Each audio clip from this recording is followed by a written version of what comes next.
All right, live here on the PodcastPD YouTube channel. We are here for episode number 148. And AJ's here. I'm here. We've got a guest that we're going to be bringing out to speak to you. So if you're checking this out on YouTube, make sure that you are subscribed to the podcast piece. Go to podcastpd.com/subscribe and make sure you're listening to this as a podcast. All right, AJ, I'm going to push the buttons and we're going to get started. Push the buttons. Do your thing.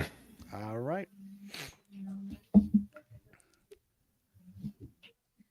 Coming up on episode 148 of Podcast PD, we are talking with Todd Bloomer, and it's time to start surviving and thriving as a school administrator.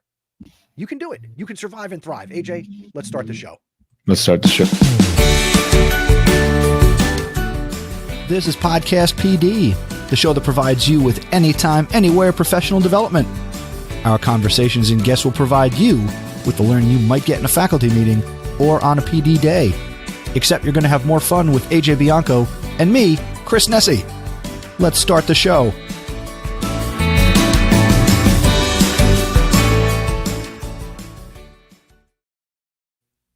What is going on, Podcast PD people? It's me, Chris, at Mr. Nessie on Blue Sky, and I'm joined, as always, by the incomparable Podcast Paisano, AJ Bianco. What's up, buddy? Christopher, everybody, how we doing out there? Welcome back, Podcast PD. I'm excited we get to record. I know a little snafu last week with our recording, so I'm glad we're back and kick it off in March. Are we gonna get 2 episodes for March? We are going to do a 2 for the price of 1 March. Oh, like the old days. Yes. Like the We're old doing days. a BOGO. BOGO, is that the buy one, get one? Yeah, logo. Listen to one, get one. Yeah, listen to one, get one. There you go. There you go. Yeah, so spoiler. So today is Sunday, March 2nd. We will be back also again at the end of the month. We'll do 2 this month on Sunday, March 30th, as we get closer to spring. Baseball will be in full swing for us Yes, at it that will. point. Yes, it will. We might have to check the recording then. Make sure there's not a Yankee game that's going to coincide with our recording. That won't be a problem for much longer with Sunday night baseball going away. That is true. That is true. However, That's for a this story for season. another podcast. Yeah, if I've ever invited on. Shut up. All right, AJ, why don't you tell us about our guest, and then I will hit the buttons and we'll bring them on. I'm just going to kick it right away because we got a wonderful guest today. So the gentleman I reached out to recently, as we have recorded, I'm in a new role as a principal, and in this role, you gotta find a way to survive and thrive. And I've reached out to a number of people as I step in this role. One of these people, gracious enough to listen to me, is a gentleman right here with us, and that's Todd Bloomer, who is a principal in Texas via New York. And we're just going to let that be because I'm still a New Yorker at heart. But Todd is a wonderful gentleman who has just come out with a new book, The Blueprint. And we're going to talk about that tonight. We're going to talk about the principalship and the mindset that we should have as we jump into that role. So without further ado, Todd Bloomer, thank you for joining us on Podcast PD tonight. Hey, Jay, thank you. Chris, thank you. It's an honor to be here. Looking forward to connecting. Looking forward to chopping it up tonight. Looking forward to getting after it. Let's go. Here we go. So, Todd, why don't you start off? Why don't you tell everybody a little about yourself? I gave you a brief introduction, but I want everybody to know who you are. Yeah, thanks. 29 years in education. I know I look young, but 29 years in education, 10 and a half years as a principal, 6.5 at a high school, 4.5 at a middle school, been a middle school assistant principal, high school assistant principal, a teacher, a coach, father of 5 children. Like I mentioned earlier, grew up in the great state of New York. At age 22, packed up my 96 Geo Prism and drove to Houston, Texas. Didn't know a soul. Got a job in Texas, thought I'd be there about a year, met my wife, had a family, moved to San Antonio. My parents now live down the street from me. My brother moved here. He now lives a little bit north of San Antonio. The whole family is here in town. I live about 1.5 miles from the school that I serve. All 5 of my children graduated from the high school, and I've had the unique opportunity to be their principal or assistant principal at the high school in all of their careers. And so that's given me a really cool and unique opportunity to see some kind of behind the scenes stuff that I might have missed if they went to a different school. So I'm excited to be here tonight. Love talking about my school, love talking about school leadership, culture, love talking about my book, and love learning from guys like y'all. So let's get after it. Todd, before we get into the book, as the resident teacher here on the program, not an administrator by trade, I've got it on paper. What is your background in teaching when you were in the classroom? Yeah, no doubt. Funny story. Grew up in New York, and what did I teach my first year in Texas? But Texas history. And I remember, so there's a whole group of kids that probably owe an apology to. So if the group at Royal Middle School is listening tonight, I apologize for not doing the great state of Texas justice for teaching history. I still remember when the principal said to me, "Hey, you'll be teaching Texas history. What do you know about Texas history?" I was like, "I know nothing about Texas history. I know the Alamo in San Antonio, and the Cowboys are in Dallas, and I think there's tumbleweeds blowing across the state." And so, I taught that. I ended up moving on, or they moved me on, and I taught U.S. history for a long period of time. I've also been in the gym in PE, and so I've been a social studies teacher and both a PE teacher. I've coached. I got to coach football both at the middle school and high school level. And when you talk about Friday Night Lights, it's real. I got to coach and be a part of Friday Night Lights, and that's enough to write a book about in itself. I got to coach AJ. I know your boys are big into baseball. I was a first assistant on a varsity baseball program, which was pretty exciting. And then I kind of turned in my shorts and put on the tie and went into administration from there. And so great experience teaching, and really a great experience coaching. And I think really prepared me for the role as an administrator was being able to be a somewhat effective coach and managing the time and kids and everything that goes with coaching. So I think it lended its hand to naturally stepping into administration. Can you talk a little bit about what was happening for you, either professionally or personally, that I guess pushed you to, answer the call or go from classroom teacher, and what got you to hang up the shorts and put on the tie? Yeah. Great question. I'm coaching with another buddy of mine, Eric Wernley, and Eric at that time was like, "Hey, I'm going to go back and get my master's." And he started a little bit before I did. And he really started talking to me about leadership. And I really felt like at that point, I didn't think I would do it as quick as I did. But I thought, you know what? I don't know if I can do this for 30 years.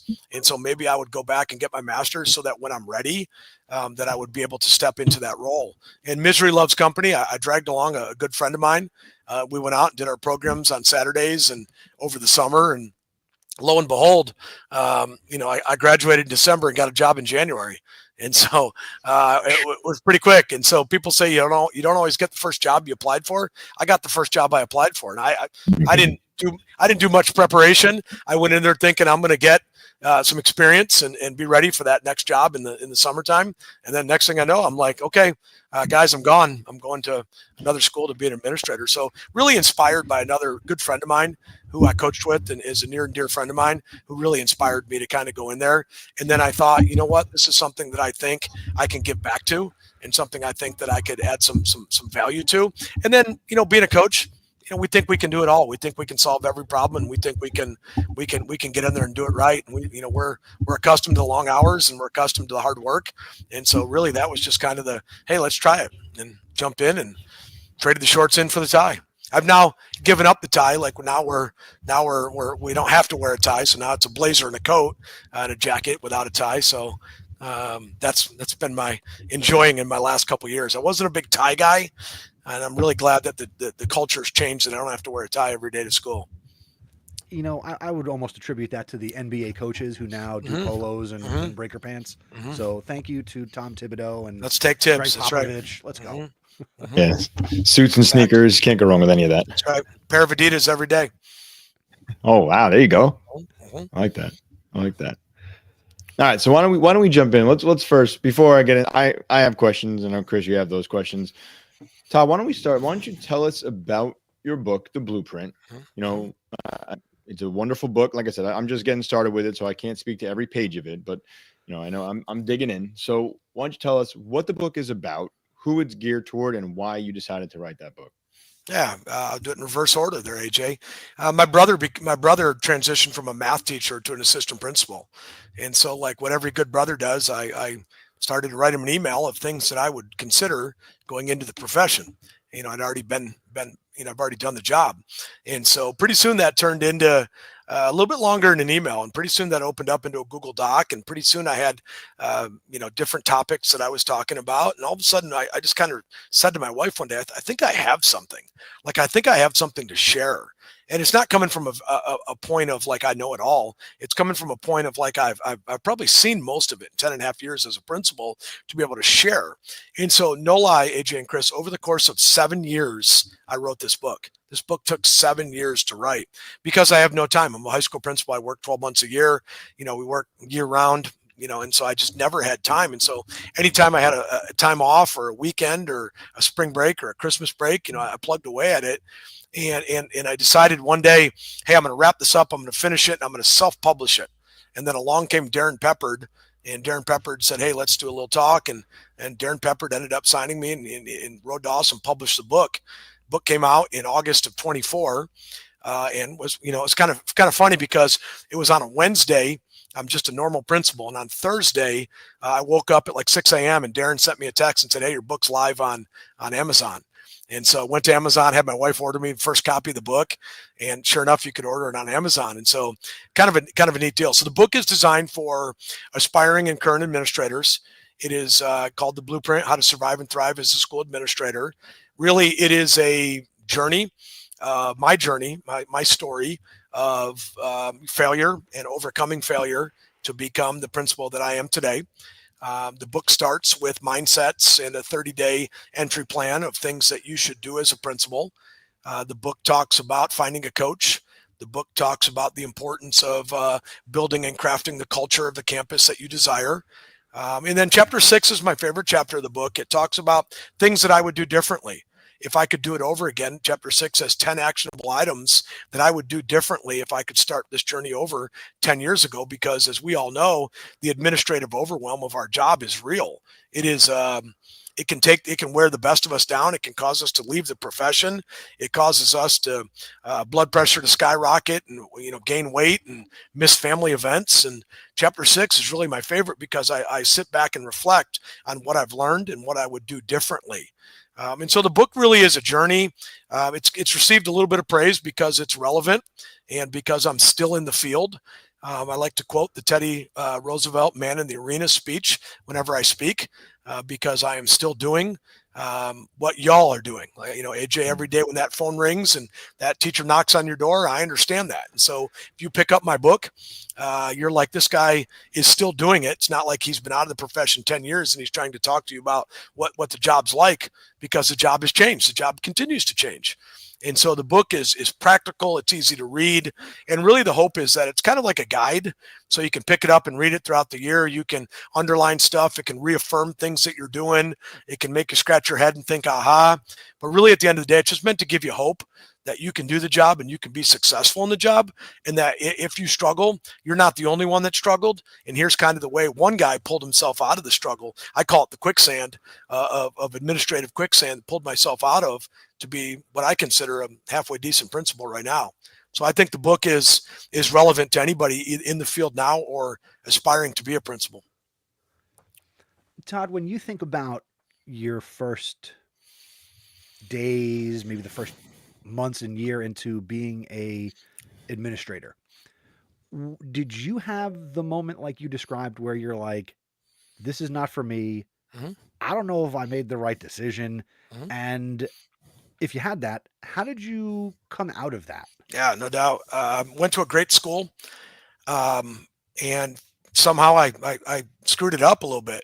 And it was because I failed to communicate really what was important to me and communicate my why to the staff. I was never in my office. I was always in the hallway. I was always in classrooms, and that, was just different. And I failed to realize that, that first 30, 60, 90 days, I should have just sat back and just observed. I didn't change things, but I was just different. And I'm different. That's who I am. That's what makes me who I am. But I really should have paused on the brakes and really just kind of went a little bit slower my first semester and then transitioned to be a little more visible in classrooms my second semester. So what did I do to pull myself out? Really, I just went door to door and really just talked to teachers and really just let them get to know me, because they didn't know me. They didn't know, what I was about. They didn't know, my expectations, and that's all on me. I failed to communicate that. I failed to share my why of who I was as a leader. I failed to explain why I enjoyed being in classrooms. I failed to say why I enjoyed not being in my office. I was big on social media. This was, 2014. I was big on social media. I was big on pushing the status quo, changing the status quo. I was big on trying to connect Chris and AJ together if I saw things that I thought we could do. And it was just a lot to begin with. And so if I could do that over again, I just would have went real slow and taken notes. And in January, I would have went with, hey, Chris, let's connect you to AJ, or hey, let's do this or let's do that. And so really my first year, I'd really gone to an established school that didn't need a lot. And I just wanted to help. That's all I wanted to do is help. And really just the message got twisted. I failed to communicate. And then when you fail to communicate, people fill in the blanks of whatever they want. I'm not good enough. He's trying to get rid of me. He's trying to bring in his own people. No, that was not the case. I just wanted to be a part of people. I've always been the philosophy of work with good people or hire good people and walk alongside them, not get out of their way, be there to help and support them. And so really anything I tried to do from October to November really just failed. And I remember telling my wife, I was like, damn, I was a really good assistant principal. Maybe I should just go back to being an assistant principal. And she was like, no, you've always wanted to be a principal. You can do this. Don't give up. And so I was like, okay, I'm not going to give up. And so really I brought together leadership teams. I had conversations, one-on-one conversations with teachers. I started to let them get to know me. I started to share emails about my family. I started to share emails about me. They got to know me. We broke down some barriers. And then I was just visible. I was in the hallways. I was in classrooms. I was at the doors. I helped and support any place I could help and support. And really just kind of dug myself out of that quicksand that was there. And really, as I look back, it was my own doing. If I would have just communicated my intentions, if I would have been real clear about what was important to me, then this would have been the greatest first year ever. But somehow I did not. I failed to communicate my why, and it really dug me in a hole. Now, Todd, is this still the school you are at? I'm at a different school now. So I was 4.5 years at a middle school and now 6.5 at a high school. So year 2 of the middle school was night and day, complete night and day. Because I made it a point to make it night and day. I was like, I got to learn. I got to look in the mirror. If I want to make this happen, it's got to be me. And I have to listen to the internal Todd Bloomer to say, okay, slow down. Go stand by Chris and talk to Chris. Get to know Chris. Let Chris get to know you. And then next thing I know, I'm able to talk to Chris about instructional strategies. It's hard to go talk to Chris about instructional strategies if Chris doesn't know or trust Todd. So I've got this positivity, visibility, and trust motto that I always, utilize with my leadership team. I've got to be the most positive person on the campus, the most visible person on the campus. And when I am, people will trust me. That's how you build trust. And so I just decided, hey, you know what? Year 2, I'm going to be out. People are going to get to know me. I'm going to get to know them. I'm going to know about your children. I'm going to know about the baseball games. And then from there, I'm going to build on to say, hey, Chris, let's talk about that lesson that you had. Let's talk about, maybe some instructional practices that I've seen that have worked. What have you thought of this? To hear that, I've obviously as a classroom teacher, I've worked with a number of administrators in my career, and I have seen people who, what you wish you did on day one, I've seen administrators do that from day one. What you described for yourself, I have seen administrators and work with administrators who, never figured that out. And it's, there's always been this wall, and it's are you a human? What's going on? So it's refreshing to hear somebody else kind of experience that and have the wherewithal to self-reflect and kind of push through. And then there's the other part of me that's how do I get more people to hear this so they can make the change? And, hey, I got a great easy idea. Easy. If you want to do it tomorrow, do it tomorrow. Every Monday morning, I send an email to my staff at 7:30. I work on it all weekend. I delay delivery till Monday at 7:30. First 2 paragraphs is about what Todd Bloomer and his family did over the weekend.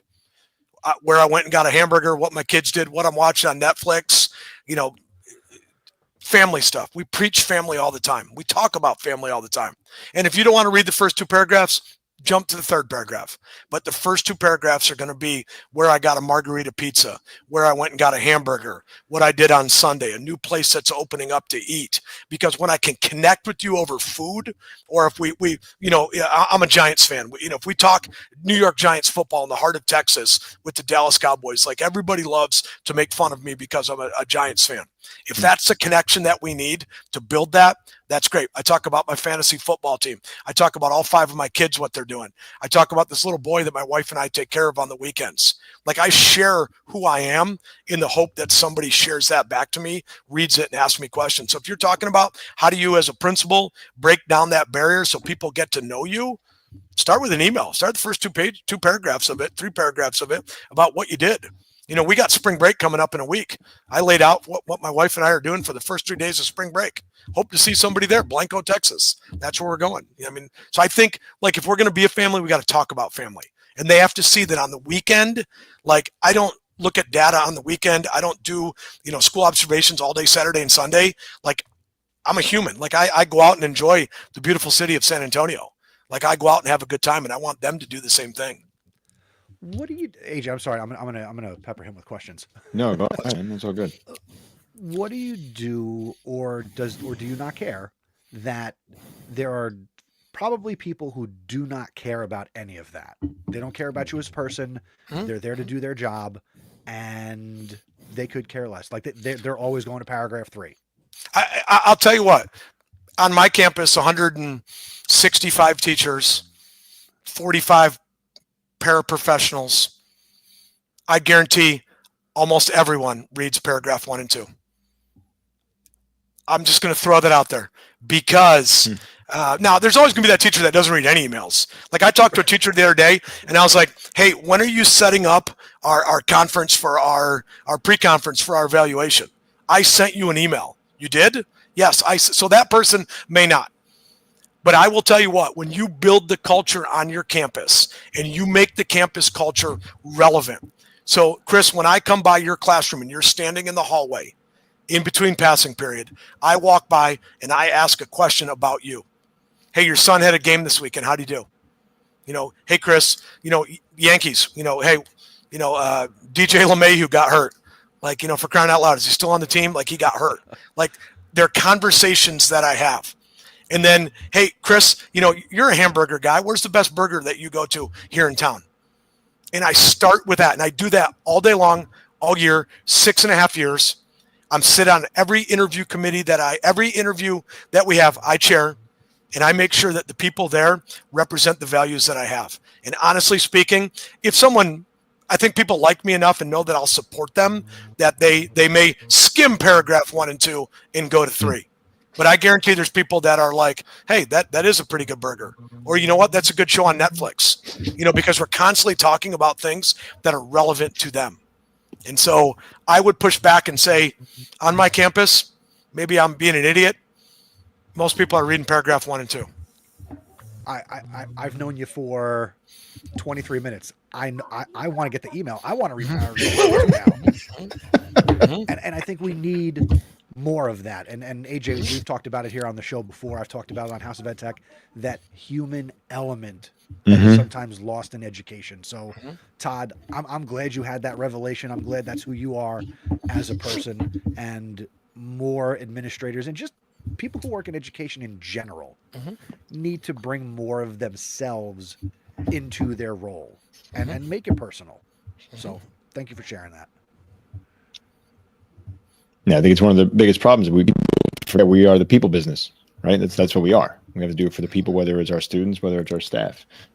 Todd, I'm curious, listening to you and speaking to you off air, you mentioned something that you kind of reflected on. You noted what we called a quote unquote mistake that you made. Talking to other principals and working with people that you've been working with, what have you noticed other administrators, first year principals, second year principals, what are the mistakes that typically they're making, and how have you addressed that with them? As we get in the profession, we're really good at being assistant principals. And I think the biggest transition is keeping the assistant principal hat and not taking it off and putting on fully the principal hat. The principal is the instructional leader of the campus. The principal doesn't do work orders. The principal doesn't do, minor discipline. The principal doesn't do some of those things. I think those are delegated to either administrators or counselors that you have. And so one of the things that I think is really getting caught in the weeds of the job and not looking at the big picture. Our buddy Darren Peppard talks about balcony leadership, is getting up on the balcony. I call it press box leadership in Texas, getting up in the press box and looking down at the football field and seeing the defense and offense from up above and making adjustments based on a view from up top. And so, I think sometimes we get caught in the weeds. I also think some early career leaders get caught in their office too much. It's people before paper. Like when you're on campus, you need to be in front of people. I have this crazy belief that every teacher wants to see me every day. And I have this belief that I can visit every classroom every day, not to do an observation, but to walk by. Like if I don't get by Chris's wing of his building on a Monday, I damn sure better get there on Tuesday because he needs to know that I'm out there. If I'm going to be out there expecting people to be in hallways and monitoring passing periods, I got to do the same thing. And so I have to hold myself accountable if I'm holding teachers accountable. And so I think early level leaders get caught in the weeds a little bit too much. I think early level leaders spend too much time in their office. And I think early level leaders sometimes, and this is myself included, take the negative criticism to heart. When we're doing a lot of really good things, 5, 6 positive attaboys and that one negative, and that on the drive home, on the sleep at night, all we think about is that one negative when we're doing a lot of really good things well. And it takes time. It just takes time. Nobody likes to be told, hey, you suck as a principal. But I get told that in year 10. You know what? And the opinion that this mom or dad or kid has goes in one ear and out the other because I know I do a pretty good job.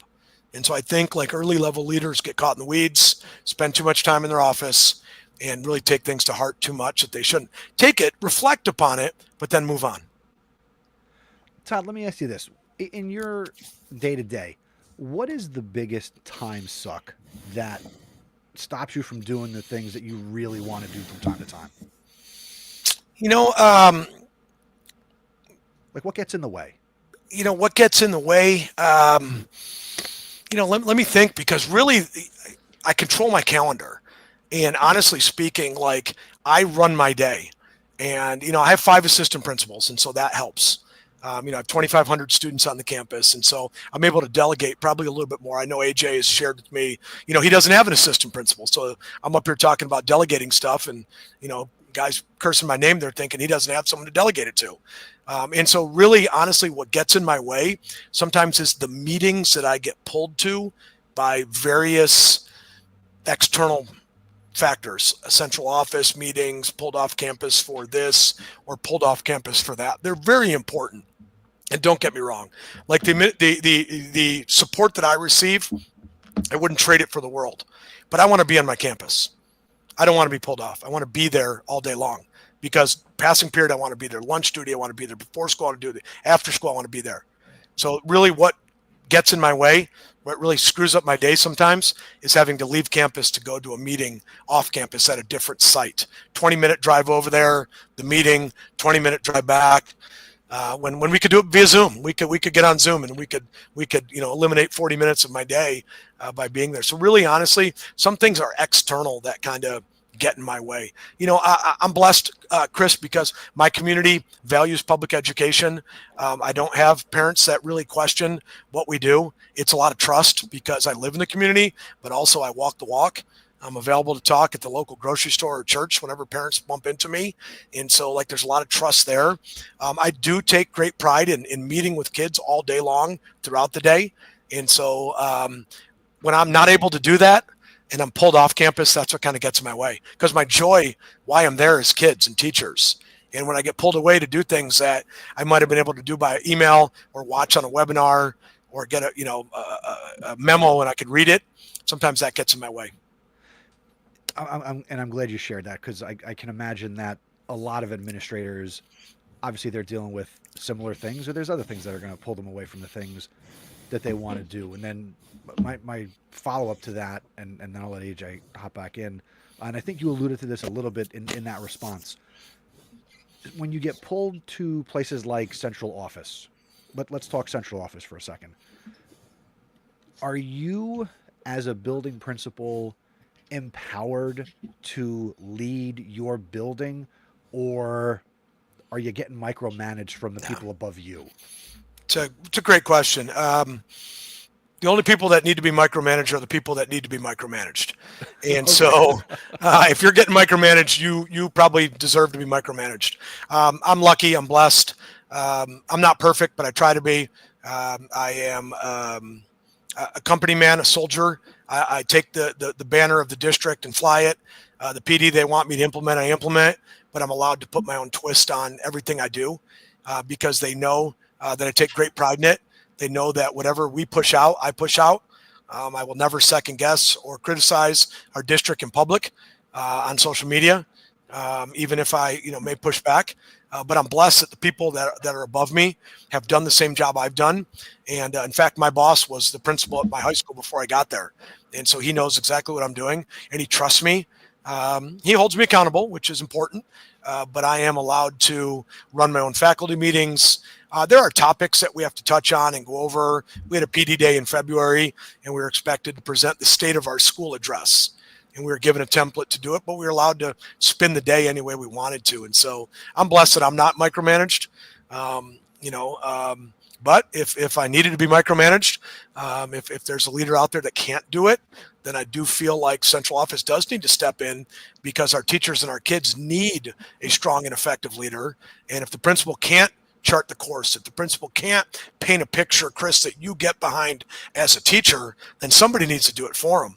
Like my job up there is to inspire you. When you leave my meetings, like I want you to go back to first period and be like, let's go, let's teach. I'll run through a wall for you. And if you don't do that as a principal, if you're not the person out there championing your school and your cause, that like there's a problem and you do need direction from central office. And so I'm blessed that in 10 years, I've got people that trust me. I've got people that also can reach out to at any point. I could reach out and say, I need some help. And they're there in a heartbeat. But no, I don't get micromanaged at all. Maybe I'm in the minority, but I know in my district, people take care of the principals here.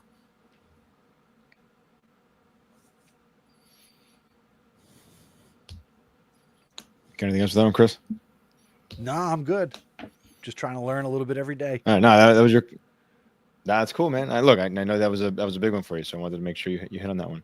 I'm gonna get into a topic here that it's something we talk about all the time. That's that word burnout, right? We talk about teacher burnout. We talk about burnout for administrators. So there's a lot of balance that goes into what we have to do, whether it's the work in school, the work at home. How do you recommend that us administrators manage stress and avoid burnout, but continue to be effective in that role? Mm-hmm.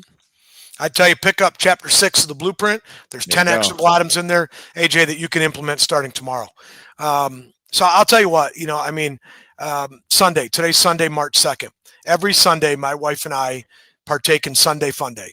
And we do something as a couple with other friends, with ourselves, usually revolves around something to eat. We find a new place to go and eat. It's 82 degrees today in San Antonio, so we're able to be outside year round, and so we do that. So Sunday Fun Day is our day. Don't make any other plans. We're not doing anything else. That is our day to be together, because a lot of times my job, high school principal, is a lot of evening and nighttime activities. And so I'd say put your spouse up there and say to your spouse, hey, every Sunday's our day. And then any day you can be home for dinner, that's the greatest workplace flex that you can have. But there's nights you can't be home for dinner because the job is the job. The job is what allows you to take those vacations or do those Sunday Fun Day type things. I'd also say try not to miss anything that your family does. My son, I have one boy, 4 girls, and my son had 2 knee surgeries. One as a sophomore and one as a junior. And his first year that he got to play athletics in middle school, 7th grade. And I was a 7th grade first year principal, and he was in 7th grade. So I missed his entire 7th grade year. I got to see him a little more in 8th grade, a little bit in 9th grade. And then he blew his knee in 10th grade, blew his knee in 11th grade.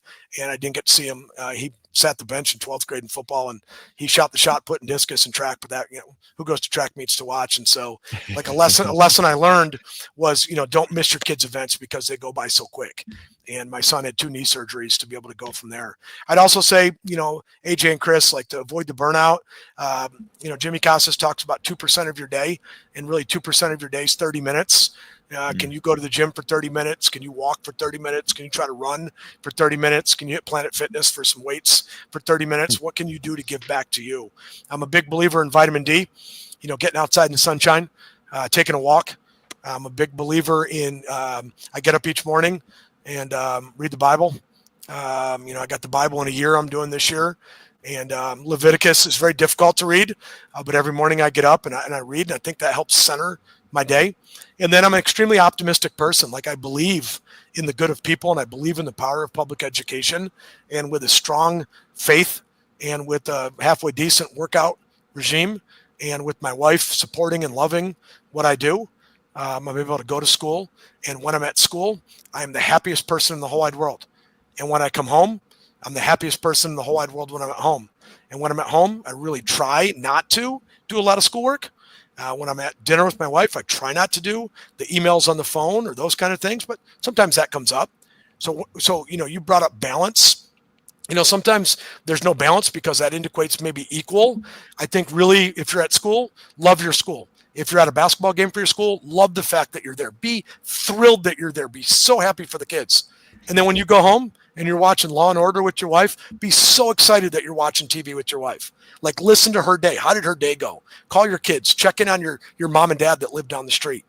Like, really just embrace every second, because life is not guaranteed past a minute or two as we're talking here. And so really, how do you avoid that burnout? You got to be centered. You got to know that what you're doing is right for kids and teachers. You got to have a good, strong faith in your belief. You got to have some kind of exercise regimen, and you got to have a supporting spouse. And then I'll tell you what, tonight's a late night.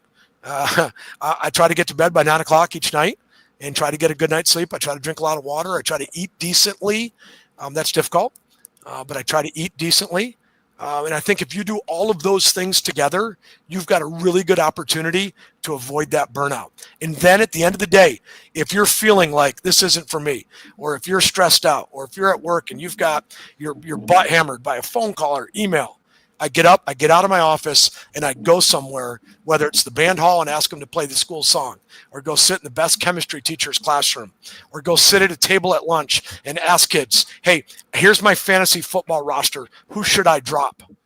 And pretty soon you're reminded of your why, and all of a sudden that phone call goes in one ear and out the other, and you can go back about being your day. It doesn't always work that way, but more times than not, it allows me to be able to have a great day in what I'm doing. And at the end of the day, the man in the arena, I take advice from people that are doing the job. I take advice from my bosses.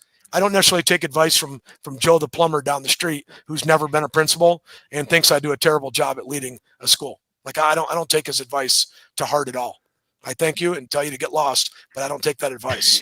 So I think all of that together allows me through 29 years to still have gas in the tank. I could do this for another 10 years. I don't know if I will, but I could do this for another 10 years. That's how good I feel. AJ, can I go back into something he brought up? Please. So, Todd, you've talked a lot tonight about culture, and you are really at the center of helping to make that happen at your school, along with the rest of your administrative team and your teachers and the community that you serve. How do you decide what to go to and what? I mean, you can't be at everything, every club activity. You can't be at every sporting event. So how are you making the decisions to be visible, I guess, as much as you can, and kind of what's your thought process on that to be a part of what your school is doing? When you put yourself out there and you build a relationship with kids, they invite you to everything. Are you coming to my soccer game tonight? Are you coming to my track meet? Are you coming to the band concert? And the answer is I can't go to everything. And so I try really hard to make sure that I see every sport throughout the year. Okay. And so right now we have baseball, softball, track, tennis, and golf in play. And I make sure that I go to as much as I can for all of them. And then I assign myself to at least one of them. And then what I do is, if you're my assistant principal and I've assigned you a baseball duty tonight, I may go for the first 3 innings and sneak out. And I may go over to AJ, who's got the softball game, and I may watch the last couple innings of the softball game over there. And I make sure, tricks of the trade, I make sure that every parent sees me at every event that I go to, because I go down and I talk to the kids and I talk to the coaches. And the kids and the parents see me interacting with their children and the coaches. Heck, I go sit in the baseball dugout. I go sit in the softball dugout. I sit behind the bench in basketball. I poke my head in the huddle at the football game. Like, I want to hear what they're saying. Like, that is, like, I'm not listening for what they're saying, but I want to hear how they're inspiring and leading people. And then I want the kids to see me as someone who cares about what they're doing. So that builds a lot of that. And so like yesterday, Saturday, like I didn't have anything on my calendar, but we had 3 events going on at school. And I made an appearance at all 3 of the events at school. It took me about an hour and a half. We got a little buddy that we watch on the weekends, a little 11-year-old boy that we take care of on the weekends. I brought him with me. Went to Saturday school, which is kids that like the Breakfast Club. I went to this giveaway that we were doing for prom dresses, and I went to soccer. And so I checked in on all 3 of those events because early on, I felt I needed to be at every event the whole time. And that leads to burnout. And once I realized that I can go, and as soon as that ball is tipped up in the air and the parents look up to see where that ball goes, and if I snuck out the back door, nobody knew that I left. But they saw me at the beginning because I was down there high-fiving the kids, pepping them up, getting them excited about being there. High school is tough because there's also a lot of out-of-town activities that you have to go to. Like in the month of February, I went to Orlando for 4 days for a cheer competition. I went to Houston, which is about 4 hours for state wrestling. I went to Austin, which is about an hour and a half for a conference. I was going to go to state swim, but we didn't have anybody qualified for state swim. So, I mean, it takes a lot of weekends away from you also. And so that's the point where you have to really balance your time, because now you're cutting into the weekend. My Sunday fun day, I still got to make sure that I'm taking care of my wife because she wants me to take her out. I got to buy her something, got to take her out to eat, and I got to show love on her. And so really, as you get more and more into the principalship, you feel better about it. And then there's certain things you got to go to. Opening night of the school musical, you have to go to. I mean, that's just I bring my wife to that. And so I guess maybe, Chris, one of the things I would tell you is the way I survive. And AJ, if you ever went up to a high school, bring your wife to the events. Make your date night the basketball game and then take her out to eat. Make your Broadway is the school musical. We did Shrek the Musical. It was amazing. Like, bring your spouse to the events, and it doesn't seem like work because now you're able to bring your spouse to them and you're able to spend a little bit of time to them. So you're able to kind of, I guess, double dip on the job and also get a cheap date night out of it too while you're at it, right? Now, I get all of that. What would your advice be for the administrator who is in the job but has young children of their own? It's a communication piece. I mean, honestly speaking, there's certain things. We'll use AJ, for example. There's certain things that he has to go to. Like, the principal has to be at the evening PTA or PTO meeting. Like, you can't delegate that to anybody else. And if it falls on a Tuesday and your boy's got, baseball practice, then your wife's taking, your kid to baseball practice that night. But there's also other events that might be optional, or other events that you might not need to be the only administrator at. You got a counselor or lead teachers that could be the person to step in as the administrator for that role. If you're at a bigger campus and you have other assistant principals, you just have to plan. Like, you get your calendar an event and you say, if the 3 of us are administrators on a team and, we all have children, then we say, you know what, Chris, I need Friday off because my son's got a baseball game. You need Tuesday off. I'll take your Tuesday. You take my Friday. AJ, take my Thursday. I'll take your Wednesday. I mean, it's just communication up front and planning. And it really takes, I think, an administrator that says to these younger administrators, hey, family is important. There are things I need you to be at, and there's things that you have to be at. I'm sorry you're going to miss an event. But at all possible, switch with someone or ask me, and I'll take your event. You cover something else so that you can be at your school, at the school musical for your child, or the opening day of baseball or football, because I've missed it. I'll never get those days back with my son. So I try to, also to teachers. I'll share with you, AJ, if you got a teacher on your campus that their kid is getting an award at noon at another campus, by golly, you better get coverage for that teacher so that teacher can go. They don't need to take a sick day. You cover them if needed. Put them in the library if needed. Get us whatever it is. Let them go see their kid and come back, because we ask so much of our people to take care of kids that we have to take care of them. And so it's the same goes with my administrative team. Like, and I'm lucky at my school because 3 of my administrators have children that go to our school. So when I have a baseball game, I know which AP is going to cover baseball because their son plays baseball. I got an AP or daughter's in band. Any band event, she's got the band event. So that helps. But they also work it out amongst themselves. I don't even need to know. As long as events are covered, Like, let's go from there, because I set the tone early on to say, you need to be at your family event. In fact, one of my assistant principals, his son plays baseball. We had a PD day on the 17th of February, and she wasn't going to go to the game. And I said, by golly, pack your computer up and get the heck out of here. Go see your kid's game. He's only going to be a junior one time, hopefully, right? Hopefully he doesn't repeat junior year, right? So get out there and go watch him play. And, she was appreciative that I pushed her out the door. She came back because she still had work to do, but she could pause for a minute, go watch her son do something that he loved. She could be mom for a moment. And hopefully she realized that Bloomer really does care for her, because if I didn't care for her, I would have said, you want to go to the game? Nope. Okay. I would have moved on. But I knew she needed to go, and I knew she needed a nudge, because I was asked, do you want to go to a game? And I said, no, I'm good. And nobody nudged me to get out the door. And I wish somebody would have. Facts, right? Facts. Yeah, that's huge. Huge, right? That's huge. Todd, how much of what you do as an administrator is fueled by what you saw, I guess, when you were a classroom teacher, is fueled by what you saw them not doing, where you're like, I never want, if I'm ever in that role, I don't want to do it that way?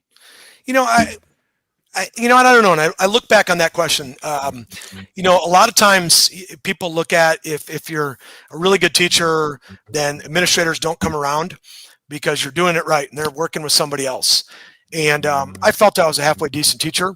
And I always wanted administrators in my room because I wanted to share with them what I was doing. I wanted a little pat on the back every once in a while, say I was doing a good job. And I knew I wasn't perfect. And I knew that they could potentially provide for me opportunities to be the best that I could be. And so really, and they always said, oh, Bloomer, you do a great job. We're working with, Joe and Fred and Susie, other teachers or new teachers or, or we got too much discipline going on. I always wanted people in my classroom. And I never looked at it as like a gotcha. I always just looked at it as I just wanted someone in my room to be able to see what I'm doing. Hire great people and walk alongside them. Work with great people and walk alongside of them, see what they need. Like if you're building that trust, like if I'm in your classroom, Chris, once or twice a week, and I realize that, if I got Chris this iPad, Chris would be able to do X, Y, and Z in class. And I've seen it in action. I'm able to get that for him. Chris, you're going to run through mountains. You're going to run through walls for me as an administrator if I'm able to get things for you because I'm in classroom, or if I'm able to go into your classroom and realizing that kids are misbehaving and I'm able to step up and help you with discipline in the moment, removing them from your class. Like I'm not all about suspending kids all the time, but you're also not going to prevent others from not being able to learn in class. And if I'm in your class and AJ's acting up, I'm going to take AJ with me. All the kids are going to see that, when Mr. Neal says, hey, like he's in charge. The principal's going to be here. Better behave. And so really, honestly, I had great principals that hired me. So it's not a slight against anybody. I just always wanted people in my room. I wanted specialists in my room. I wanted, superintendent in my room. And I would have talked to him if he came in my room. So that's why I try to visit every classroom every day. Not an observation, but I try to show my face to every teacher every day. Call you by name, ask how you're doing. Because I remembered what it was like. And I never want to be that administrator that someone says, haven't seen Bloomer in about a month. Does he still work here? Or the only time he comes in my classroom is to do a full 45-minute observation. Like that's a slap in our face, slap in the profession. I'd be embarrassed if somebody said that about me. Todd, I love that. How many classrooms is that a day that you're visiting? To the best of your ability. Double digits. So we have 9 buildings. We have about 165 teachers and, about 50 other people that work there. I would say on a given day, on an average day, not a great day, on an average day, I am interacting with 45 or 50 teachers. And that is doorway conversations. That is conversations while they're on duty. And so about every 3 days, honestly, I should have a conversation with every teacher on my campus to see how things are going. I try to do it every day. That's my goal. Like get out of the office, Bloomer. You haven't been down the A wing or you haven't been down the B wing or the C wing. And I start there during passing periods, but stuff happens. Teachers are, on conference or teachers are out. So I always try to get by and always try to think, where haven't I been? Who haven't I seen? And is that's that where something I go by. you intentionally track? So if you No, I never did. I never had a little chart in my room that said, Chris 17 times and AJ 14. It's just in my mind. Probably would be better because there's probably people I miss, and there's probably someone listening to say that's not the case because you only saw me, 3 times since Christmas. Well, there's probably a reason for that. But I think it builds goodwill. Yeah. And honestly speaking, I'm out and about. I'm able to talk to kids. I'm able to talk to teachers. I'm able to put out fires, literally and figuratively. I'm able to swing through restrooms and clear kids out of restrooms. I put myself in the most trafficked area of campus, wherever the most kids are that don't go to class when the bell rings. That's where I am. And I feel like that earns a little bit of respect from the teachers, who I'm asking them to be out in the hall and encourage kids to get to class also. And then anybody that's in the hallway, I come by and thank. Thanks for being out in the hall, Chris. I appreciate you. Thanks for being out, AJ. Always. And I think that goes a long way. And as people hear my voice coming down the hall, they magically come out into the hall. Here comes Bloomer. Because I'm loud. I'm loud because I want my voice to carry. I want the kids to hear. And I want the kids to know I'm coming behind them and they better get to class. There you go. Let's go. Todd, I love it. I love the ideas. I think everything you're sharing is spot on for administrators. I know, I promised you a half hour. We're already almost at an hour. So I'm going to wrap up in a little bit, but I want one more question. Sure. And I think this is going to be how we're going to wrap this up. So your book is The Blueprint. It's about surviving and thriving, right? What's the key difference between surviving and thriving for an administrator? It's a great question. I don't think I've ever had that, answered. I think the best way that I would answer that question is to say, when you survive, you're drinking out of the fire hose and you're using the fire hose to put out every fire. You are whack-a-mole. You're running around chicken with your head cut off. You're not clear about your priorities and you let your day run you. Now, you can make a to-do list and that goes out the window immediately.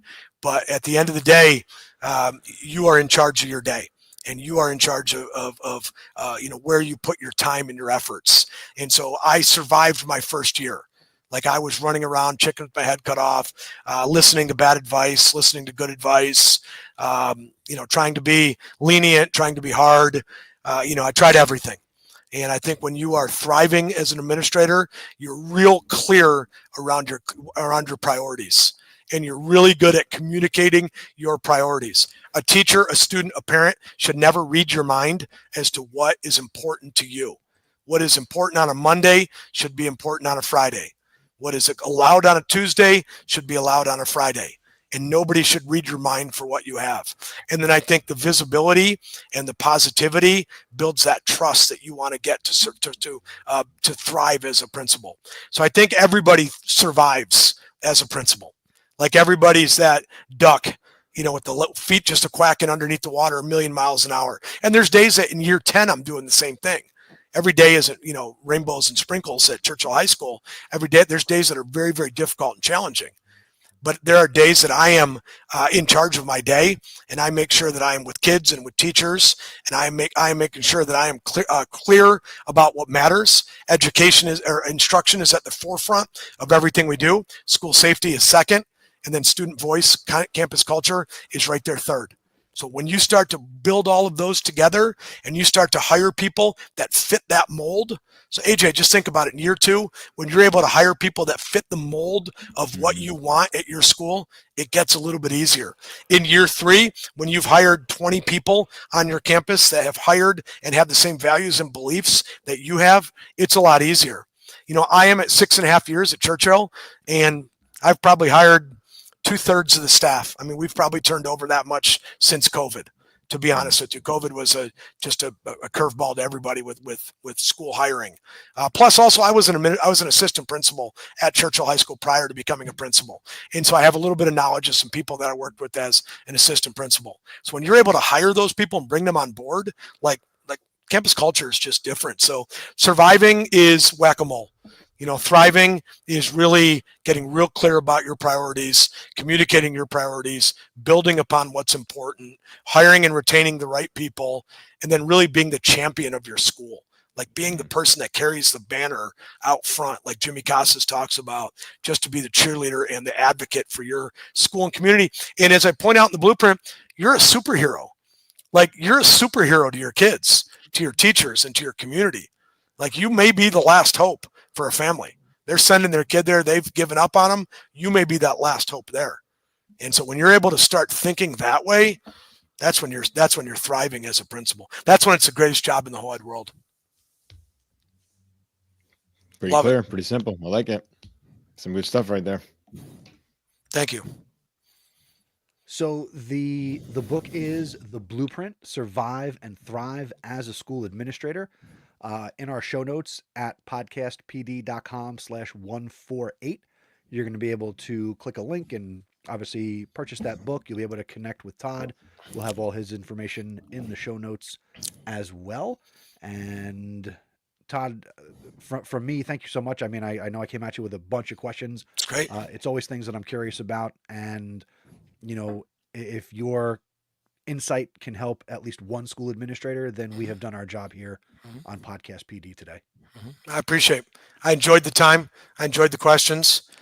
Thank you for hosting this avenue to be able to really just, highlight and amplify voices and really give people an opportunity, as you kind of brought up, to listen to PD in your car for that faculty meeting as you're kind of going, or on that walk that you're taking, and really just putting it in terms where you can just listen to it. It's enjoyable. It's a couple dudes talking about education. You can't beat it. That's our new tagline. That's it. That's how we did it. That's it. 10 years How about later, that? that's all it should be. Hashtag that. All right. We're going to have Todd share a couple of podcast recommendations. He's going to do the heavy lifting on that. But first, we do want to thank our executive producer. So shout out to Stephanie Scrocky for supporting Podcast PD. And if you're listening and you get value from our conversations with someone like Todd, then by all means, please go to podcastpd.com/executive producer, where you can make a choice and you can support what we do here on the podcast. And again, go to podcastpd.com/executive producer. And thank you to Stephanie Scrocky. All right, Todd, we're all about podcasts here on Podcast PD. And you've got two podcasts that you want to share. One is education, one is entertainment. Let's go. Take it away. Darren Peppard's Leaning Into Leadership is the educational podcast that is a weekly go-to for me. Darren published my book, but Darren is also a mentor, a friend. I got a streak where I text Darren every single day, like a Snapchat, fifth grade girl streak or something. So Darren and I talk every day, but his podcast is insightful. His podcast is relevant. And I really enjoy his podcast. And shameless plug, once a month I'm on his podcast, and so I enjoy that. Second one is, now that I'm a Texan here in the heart of Texas, and Texas country music capital is the great home of Willie Nelson, and Willie Nelson is 90 plus years old and still kicking, still touring. The voice is a little shaky now, but Willie is truly a legend in Texas. And there's a podcast put out by a magazine called Texas Monthly. And Texas Monthly is a great magazine, highlights the great stuff in the state of Texas. And there's a guy named John Spahn, and John Spahn puts out a weekly podcast called One with Willie. And stumbled upon it. It's about year 4, stumbled upon it. And they take one artist, and the one artist picks one Willie Nelson song, and they talk about it for an hour about why that one song basically changed their life. And you think about that, like, holy cow, how the heck can you talk about one song for an hour? That's the man. And they get into the guitar riffs, and they get into the stories of Willie and what Willie meant to them and what Willie meant to families, and the lyrics. And one of the things that I take away from it, and I'll just end it with this, I know we're wrapping up, is Willie Nelson, whether he covers a song or writes it himself, they're unique, and they are his songs. And that's what we do as principals. We're unique, and we put our stamp on schools, and we make it our school. And that's where great leaders make it. Great teachers put their stamp on it. And Willie Nelson does that. And so if you're looking for a unique podcast, scroll through. There's some really cool people that have been on the show, and they talk about songs you've heard of and songs you've never heard of before. And the ones that I love are the songs I've never heard of before and why they mean the world to people. And I'll just end with this to say, 90 years the man's been alive. So there are people in the great state of Texas who have been, their whole life, they've had Willie Nelson. And their grandpa listened to it, their dad listened to it, and now their children listen to it. And it brings families together music always does that. Food and music bring people together. And so this podcast, I share it with my son who's 23, and we talk Willie Nelson. And so it's one of those things that I share the different songs and podcasts with him. So it's just really, music does that. And this podcast really, in a crazy way, unites people to talk about music and their love of country music and the great state of Texas. One for Willie. Check it out. Really cool. That's definitely not something we've ever had before. So that's definitely a new one to the list. I love it. I love it. Got to be unique. Both will be in the show notes. Todd, thank you so much for being here on Podcast PD. Continued success with the book, and you're welcome back anytime. I appreciate it. If you guys ever make it to the great state of Texas, look me up. I'd like to show you the city. At some point. We'll get there at some point. I know that for a fact. He mentioned my favorite words: barbecue and there you go. Mexican and barbecue Mexican food. Oh yeah. Be ready to gain 10 pounds. The minute you step foot in the state, you're gaining 10 pounds based on the food alone. Sorry, the heat, you just melt it off. That's true. That's true. Yeah. You'll sweat it off. Gulf of Mexico's not far though, so we've got a beach not too far. All right, that's perfect. Cool. All right, thank you for listening to this episode of Podcast PD. AJ and I will be back on Sunday, March 30th with episode 149. So have a great month of March, and we will be back at the end of the month. Take care, guys. Goodbye. Say goodbye. Thanks, everybody.